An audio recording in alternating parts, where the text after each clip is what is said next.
आपको मालूम तो है, फिर मैं याद दिलाता रहता हूँ कि भूल ना जाए। ये भूल ही है जो आपको दुखों में ले जाती है।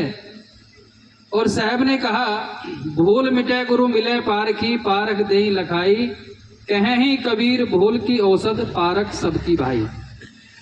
कहीं हम वासनाओं में पड़ करके ना भूल जाएं, कहीं हम इंद्रियों की दास्ता में ना भूल जाएं, कहीं हम पद को पाकर के अभिमान में ना भूल जाएं, कहीं किसी के द्वारा दिए गए सम्मान को पाकर के छोटों को ना भूल जाएं, कहीं हम अपने धर्म को ना भूल जाएं, महापुरुषों को ना भूल जाएं, नैतिकता, सभ्यता, शिष्टाचार को ना भूल जाएं। इस भूल को मिटाने के लिए संतों का सत्संग अमृत है। अब मैं परम आदरणीय परम श्रद्धेय श्री श्री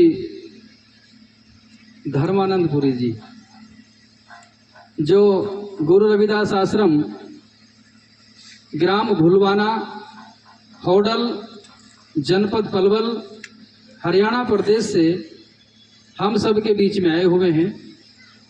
हमें बड़ी खुशी होती है जब इस दास पर आप लोग कृपा करते हो।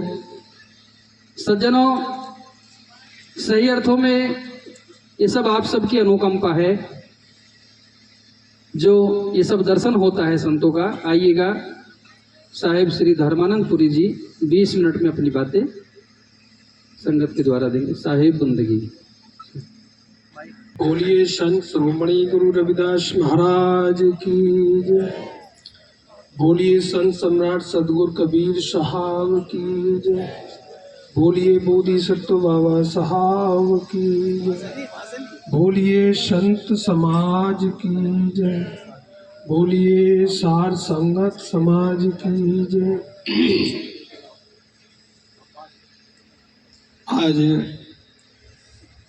सुराना धाम में पंच तत्व विलीन हुए स्वामी अमलदास जी के गुरुदेव परम व्यक्तित्ववादी, जिनके शरीरांत होने के उपरांत भी यहाँ पर मंच पर विराजमान मेरे आदरणीय स्वामी परम वंदनीय हमारे प्रेमनाथ गुरुदेव स्वामी अमलदास जी, आयोजक इस सत्संग समाज के बीच में हमारे एक समाज के चहेते वीर सिंह हितकारी जी भी आ चुके हैं। उनका यहाँ आगमन पर बहुत बहुत स्वागत। मंच पर विराजमान सभी संत समाज एवं सार संग प्रेमियों, संत महात्मा जितने भी होते हैं अपने अपने गुरुदेवों की शिक्षा को लेकर के जगह जगह प्रचार प्रसार करने के लिए वो जो है अपना समय देते हैं।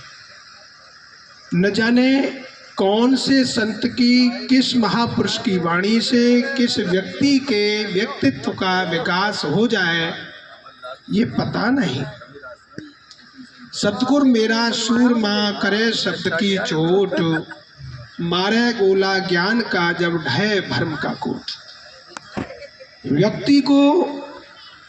व्यक्ति के व्यक्तित्व का गद्य के माध्यम से, कोई पद के माध्यम से महापुरुषों की वाणियों का आपके बीच में उल्लेख करता है। यहाँ पर इसी प्रकार एक महापुरुष की एक सवैया मैं आपके बीच में देता हूँ कि परमार्थ के कारण लियो संत अवतार ये जगत को राह चला में, करे भक्त को उपदेश नाम दे ज्ञान सुना में। ये प्रीत बढ़ा में जगत में मूंगा को माला में पिरोते हैं, उसी प्रकार ये संत जगह जगह जाकर के एक एक गुरमुखी बना बना करके माला बनाते हैं और फिर एक विशेष अवसर पर उन सबको एक जगह बुला करके एक दूसरे से परिचय करा करके एक माला बनती है। फिर वो अपने घर पे सत्संग करवाता है तो उनको बुलाता है, फिर वो अपने घर पे सत्संग कराता है तो उनको वो बुलाता है। इसी प्रकार के समाज में एक हंस प्रवृत्ति के व्यक्तियों का एक समूह संघ इकट्ठा होता है। जैसे भंते जी ने कहा कि संगम शरणम गच्छामि, इसके लिए बाबा साहब ने विचार किया। तो प्रीत बढ़ामे जगत में या धरनी पे डोले, कोई कितनों कहे कठोर वचन वो तो अमृत ही बोले। आइए, स्वागत है जी हितकारी जी आपका। डोले कोई कितनों कहे कठोर वचन वो तो अमृत ही बोले। साधु को चाहिए क्या सहे दुख घनेरा, और परमार्थ के कारण ये फिरे मुलक बहुतेरा। पलटू ऐसो साधु पाए के जब दास भयो निर्वार, और परमार्थ के कारण लियो संत अवतार। संत जाने अपनी व्यर्थ की चीजें अंत कर दी हो, संत कहलाता है। और जिसने अपने शरीर से अपने मन से झगड़े लगा रखे हैं, वो चाहे किसी भी पंथ का हो, चाहे वो किसी भी मत का हो, वो सज्जन नहीं कहलाता जिसने अपनी विषयों का अंत नहीं किया। फिर वो अगले सवैया में कहते हैं कि शीतल चंदन चंद्रमा तैसे शीतल संत, तैसे शीतल संत जगत को राह चला में। और जो कोई आवे जरत बुझत मधुर मुख वचन सुनावे। दया क्षमा शील, कोई प्रज्ञा का नाम लेके, कोई शील का नाम लेके, कोई दया का नाम लेके, कोई क्षमा का नाम लेके, कोई कृपा प्रेम शांति अहिंसा, इन सद्गुणों the bundle of good virtue is called true religion. सद्गुणों के गठबंधन को ही तो हम सच्चा धर्म कहते हैं। अब सभी संत महात्मा इन्हीं गुणों में से लेने करके आपके आचरण को सुंदर बनाने के लिए अपनी अपनी बात कह रहे हैं। दया क्षमा शील की क्या जाए बखानी, और अति को मल मृदुबेन वज्र को कर दे पानी। रहन चलन मुस्कान ज्ञान की सुगंध लगावे, और तीनों ताप मिटे जब किसी ऐसे संत के दर्शन। पलटू ज्वाला उधर रहे न मिटे तुरंत, और शीतल चंदन चंद्रमा तैसे शीतल संत। ये जो संत महात्मा माता बहनें साध्वी जितने भी बैठे हैं, कोई किसी प्रकार के कपड़ों में, कोई किसी प्रकार के कपड़ों में, ये सज्जनता के प्रतीक बन करके समाज के हित करने के लिए, समाज का कल्याण करने के लिए ये अपने घरवार को छोड़ करके आपके हित के लिए यहाँ बैठे हुए हैं। जगह जगह से आकर के आसन लगा करके, ये तो दिन का प्रोग्राम है, नहीं तो हमने तो रात भर भी बैठते हैं। हम तो 10 बजे से और 4 बजे तक ऐसे ही बैठे रहते हैं।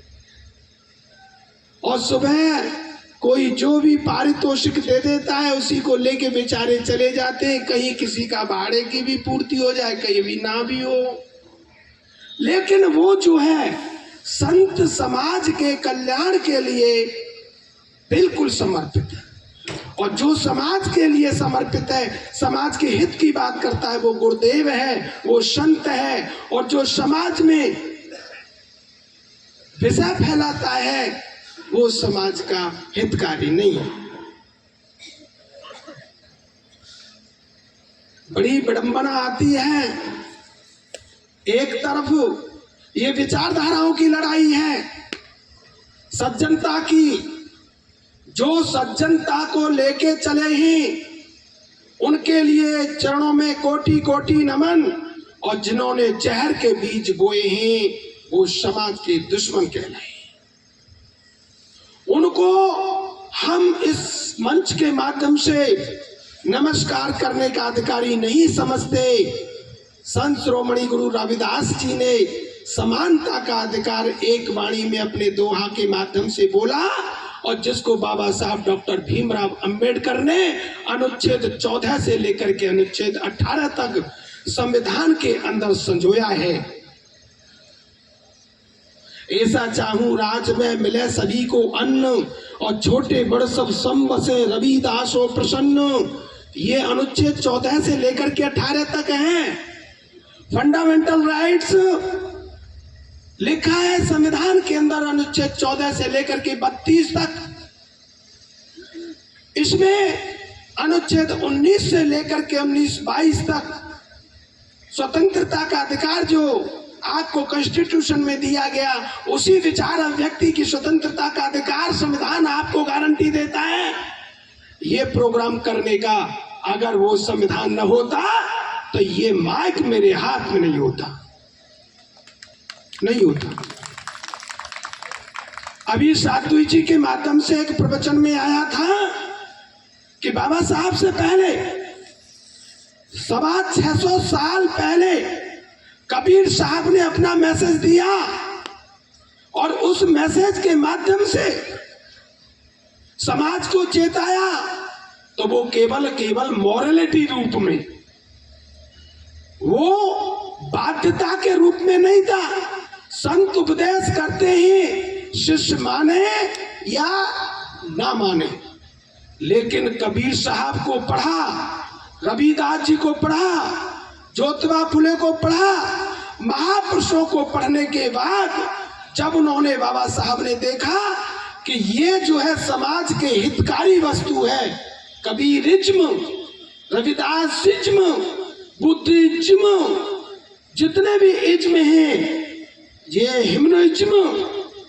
ह्यूमनिटी को जो प्रेजेंट करते हैं, रिप्रेजेंट करते हैं, तो वो जो है बाबा साहब डॉक्टर भीमराव अंबेडकर ने उनको कानून का रूप दिया। उनकी ही शिक्षा को लेकर के संविधान को आपके बीच में एक दस्तावेज दिया। उस दस्तावेज के माध्यम से पूरा देश रन होता है। अगर कोई कहता हो कि चाचा नेहरू, अगर कोई कहता हो राष्ट्रपिता महात्मा गांधी, लेकिन दोनों से बड़ी उपाधि तो अंबेडकर को बाबा की मिली है, किसी ने नहीं दी उनको, क्योंकि देश का बाप संविधान और संविधान का बाप अंबेडकर। इसलिए उनको बाबा कहा जा, पूरे भारत का बाबा कौन? अंबेडकर। इसलिए ये जितने भी सच संतन महान पुरुष बैठे हैं, ये आपको देने के लिए बैठे हैं। सतगुरु सबको देता है, लेता नहीं कोई, लेता नहीं कोई, शीश को धरे उतारी, उसी शख्स को मिले जो करे मरे की प्यारी। सतनाम कड़वा बहुत है, देख के डरे शरीरा, रोटी खावन हार, खाएगा क्यों कर हीरा। अंधा होवे नी वेद का पत जो खावे, मलिया गिर की वास बांस में नहीं समावे। पलटू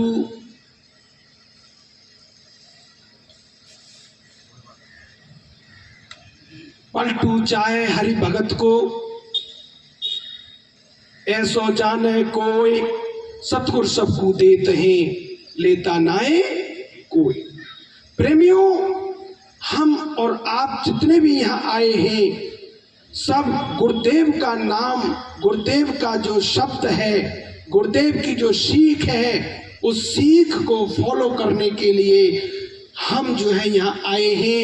ये जो पैठ जो लगती है, ये जितनी भी जो पैठ लगती है, और इसको लगाने वाले जो आयोजक होते हैं, चाहे वो स्वामी जी, यहाँ मैं नाम किसी का न ले करके, ये सभी पैठ लगाने वाले हैं ज्ञान की, और इस ज्ञान की पेट में जा जा करके अपने व्यक्तित्व का निर्माण करने के लिए हम जो है इन संतों के चरणों में जा करके शीश झुकाएं। मैं अपनी एक बात और कह करके अपनी बात को विराम दूंगा, क्योंकि मुझे आदेश दिया गया था 20 मिनट का, तो आपकी शायद 20 मिनट पूरी हो आई होंगी, 5 मिनट और है अभी। कि जैसे कोई व्यक्ति बाजार जाता है और बाजार जाने से के लिए वो कई दिन की सब्जी लेकर के आता है, लिस्ट बना के जाता है, तो लिस्ट लेके जाता है तो वह पूछता है मैं 3 वस्तुओं का नाम लूंगा, गाजर, आलू, बैंगन। तो दुकानदार से पूछता है कि गाजर का क्या भाव है, बैंगन का क्या भाव है और आलू का क्या भाव है। और गाजर, बैंगन, आलू तीनों शब्दों में अंतर है। जो गाजर के पीछे जो शब्दों का प्रयोग हुआ वही सेम प्रयोग आलू और बैंगन के पीछे हुआ। गाजर का क्या भाव है, का क्या भाव है, का क्या भाव है, ये तीनों के लिए प्रयोग हुआ। अब का से पहले शब्द जो प्रयोग हुए उन तीनों में अंतर है, गाजर, बैंगन, आलू, है ना। और पीछे के तो बिल्कुल यूनिवर्सल है, बिल्कुल सेम है और इक्वल है, यूनिक है, no difference among the words. But इसी तरह हम कह सकते हैं हिंदू धर्म, सिख धर्म, इस्लाम धर्म, यहूदी धर्म, बौद्ध धर्म, जैन धर्म, पारसी धर्म। अब धर्म शब्द से पहले जितने भी प्रयोग हैं शब्द, उन शब्दों के अनुयायी इस भारत की भूमि पर, इस विश्व की भूमि पर सब विराज रहे हैं। कई ईसाई है, कई सिख है, कई बौद्ध है, कई इस्लाम है, कई पारसी है, और उनमें आपस में झगड़ा होता है। ईसाई पारसी से लड़े, पारसी यहूदी से लड़े, इस्लाम बौद्ध से लड़े, बौद्ध हिंदू से लड़े, हिंदू वहां से लड़े, लेकिन धर्म की तो नहीं लड़ाई। धर्म तो सबके साथ लगा हुआ है ना, सिख के साथ भी धर्म लगा हुआ है, बुद्ध के साथ भी धर्म लगा हुआ है, हिंदू के साथ भी धर्म लगा हुआ है। धर्म शब्द तो सबके साथ है। धारणा तो धर्म, धारणा सच योग्यता मनुष्य, वेद कर्मजन्यस्त धर्म सिद्ध कर्मजन्यस्त धर्म। जो सामाजिक व्यवस्था को बिगाड़ने वाले जो नियम होते हैं, आचरण होते हैं, उनको अधर्म कहते हैं। और सामाजिक व्यवस्था को, सामाजिक विचार को जो बनाने के जो नियम होते हैं, उनको हम धर्म कहते हैं। वैसे अगर थोड़ा सा आगे जाए तो धर्म की अलग अर्थ निकलता है, लेकिन यहाँ धर्म को धम्म के रूप में मानना चाहिए। इसका अर्थ जो पोषक होता है, दूसरे का कल्याण करने का होता है। जैसे महीने के 2 पक्ष होते हैं, एक कृष्ण पक्ष और एक शुक्ल पक्ष। एक है शशि शोषक और एक है शशि पोषक। एक चंद्रमा को बढ़ाने वाला है और एक चंद्रमा को घटाने वाला है। तो जो हमारे समाज के विकास को बढ़ाने वाला है वो पीछे लगा हुआ शब्द है। अब कौन सा शब्द? जो सिख, इस्लाम, बौद्ध, यहूदी के पीछे जो लगा हुआ था धर्म। और धर्म, what is the definition of true religion? सच्चे धर्म की क्या परिभाषा है? सद्गुणों के पुंज को हम धर्म कहते हैं। शील, शांति, क्षमा, प्रेम, अहिंसा, प्रज्ञा, ये जो है सभी धर्म के लक्षण है। सभी धम्म इस पर टिका हुआ है। इसको हम मानवता रूपी लक्षण भी कह सकते हैं। मानव जब तक है जब तक उसके अंदर मानवता है, और मानवता मानव के अंदर तब होगी जब उसके अंदर ये लक्षण संजोए हुए होंगे। चाहे वो किसी भी पंथ का व्यक्ति हो, वो ग्रेट कहलाएगा, वो इमॉर्टल कहलाएगा, वो जो है वंदनीय होगा जिनके अंदर ये लक्षण होंगे। मैं आप सभी के इस बीच में यहाँ आया सुराना गांव में, और शायद ये 4-5वां मेरा प्रोग्राम है। अमल साहब के चरणों में कोटि कोटि नमन। यहाँ पर जो हमें बुलाने का, और मैं अपने आदर्श रूप में स्वामी जी प्रेमनाथ मेरी बगल में बैठे, इनका मेरे ऊपर बहुत विशेष आशीर्वाद रहता है। मुझे कहीं बोलने में कहीं कमी होती है तो उसकी भी पूर्ति महाराज जी से कर लेता हूँ। इन संतों से सीखने का मुझे काफ़ी अभी हमारे बगल में ज्ञानेश्वर महाराज हैं, कर्मेंद्र हैं, बहुत अच्छा अपना स्पीच दिया। बनते जी, आप सभी हमारे लिए संत महात्मा, आपके चरणों का दास, कहीं मेरे शब्द में कोई गलती हो गई हो मैं सभी के लिए क्षमा प्रार्थी हूँ। और इन्हीं शब्दों के साथ क्या कहूँ, साहेब बंदगी, सबके चरणों में प्रणाम, सुप्रभात, नमस्कार, जय भीम, जय संविधान। कल परसों बाबा साहब का 6 दिसंबर गया है, उनके चरणों में कोटि कोटि नमन और सभी संतों के चरणों में प्रणाम। साहेब।